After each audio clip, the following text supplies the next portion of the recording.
Terima kasih rakan setugas kita Wali dan Umu. Bismillahirrahmanirrahim. Assalamualaikum warahmatullahi wabarakatuh. Selamat pagi dan salam sejahtera Auda. Alhamdulillah bersua kita kembali menerusi rampai pagi yang kami bawakan dari daerah Belais. Seperti biasa saya akan kongsikan antara acara-acara semasa akan berlangsung di sekitar daerah Belais. Antaranya sempena musim cuti persekolahan, Perpustakaan Dewan Bahasa dan Pustaka mengadakan program cuti sekolah sehingga hari ini Khamis 19 hari bulan Jun 2025 dari pukul 9.30 pagi hingga 11.30 pagi. Pelbagai aktiviti menarik telah pun disediakan untuk disertai oleh kanak-kanak, muda-mudi dan dewasa.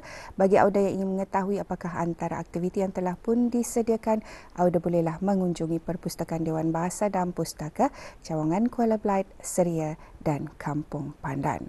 Seterusnya Auda, pada hari Ahad ini akan diadakan Walk the Change anjuran belia Masjid Zainab Lumut dari waktu subuh hingga 9 pagi. Kuliah subuh yang akan dikongsikan bertemakan satu langkah satu makna dan insyaAllah aktiviti wakaton akan diadakan bermula pada pukul 10 pagi. Seterusnya pada hari Ahad ini turut diadakan satu majlis penutup bengkel guling tangan anjuran Majlis Perundingan Kampung Bukit Sawat dengan kerjasama Jabatan Daerah Belait dan insyaAllah ianya akan diadakan bermula pukul 9 pagi di Dewan Serbaguna Kampung Sungai Mau. Itu dia ada beberapa acara semasa yang akan berlangsung di sekitar daerah Belait. Seterusnya kita akan beralih untuk mengikuti bahan visual yang telah pun disediakan untuk hari ini. Silakan.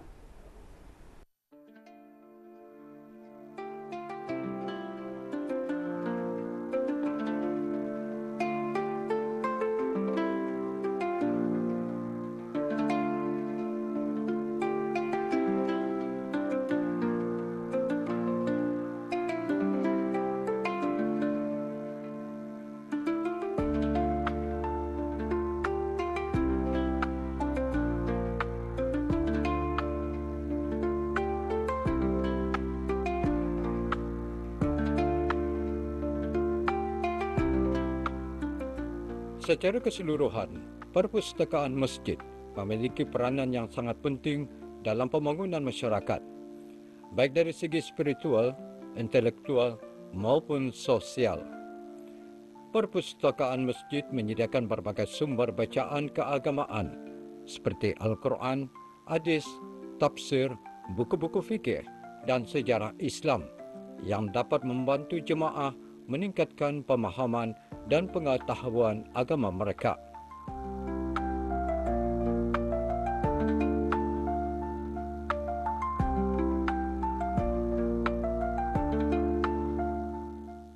Amalan membaca buku ataupun kitab agama ini bukan sahaja menambah ilmu sendiri, tetapi juga menambah ilmu kepada umumnya, kepada orang yang hadir kepada masjid. Di masjid itu bukan saja membaca Al-Quran, mempelajari ilmu-ilmu agama melalui penceramah ataupun imam-imamnya, tapi daripada buku, sudut bacaan di masjid-masjid, perpustakaan di masjid-masjid juga dapat menambahkan ilmu kepada si pembacanya. Kerana di dalam buku-buku yang ada di dalam sudut bacaan ataupun perpustakaan masjid itu juga banyak ilmu-ilmu agama yang tidak disebutkan oleh penceramah-penceramah, sedikit yang disebutkan dalam ceramah-ceramah oleh imam-imam ataupun ustaz-ustaz ataupun ustaz-ustazah, asatizah yang lain. Tetapi juga di dalam kitab-kitab itu juga banyak akan menambah amalan-amalan kepada si pembacanya, bahkan menambah ilmu. Para cendekiawan ataupun para ahli ilmu mengatakan bahawa buku ataupun ilmu itu adalah jendela kepada pengetahuan.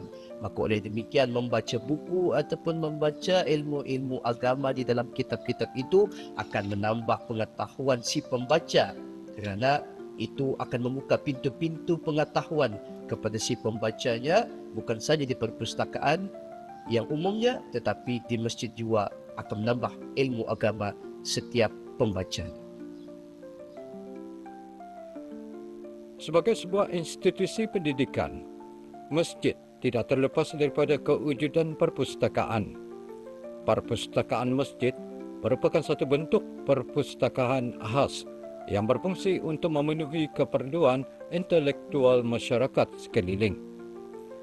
Perpustakaan masjid berbeza dengan perpustakaan awam kerana ia lebih menumpukan bahan-bahan yang lebih khusus kepada bidang agama. Alhamdulillah, sedikit yang mengetahui mengenai di masjid-masjid ini juga terdapat perpustakaan. Bukan saja di tempat-tempat umum seperti Nazim yang kita ketahui, tetapi di masjid juga ada perpustakaannya. Kalau di masjid kecil dipanggilnya sebagai sudut bacaan, yakni di tempat diletakkan kitab-kitab Al-Quran, kitab-kitab rujukan agama dan bahkan ilmu akademik. Kalau di masjid-masjid besar, masjid-masjid yang berskala besar disebutnya sebagai khutbahkhanah ataupun perpustakaan. Memang menyimpan banyak buku-buku dan kitab-kitab agama di dalamnya sebagai rujukan agama, rujukan akademik, dan sedikit juga yang mengetahui oleh para jemaah dan orang ramai yang datang bahawa perpustakaan itu memberikan manfaat yang banyak kepada jemaah yang datang, bukan saja untuk merujuk ataupun melihat ataupun membaca kepada Al-Quran, kitab-kitab Al-Quran, bahkan kitab-kitab hadis pun ada disimpan di khutbahkhanah ataupun perpustakaan tersebut, dan juga ilmu-ilmu agama dan ilmu-ilmu akademik, bahkan ilmu-ilmu umum pun ada buku-bukunya diletakkan di sana sebagai rujukan dan sumber bacaan bagi para jemaah dan orang ramai yang ingin membaca pada buku tersebut ataupun menambah ilmu.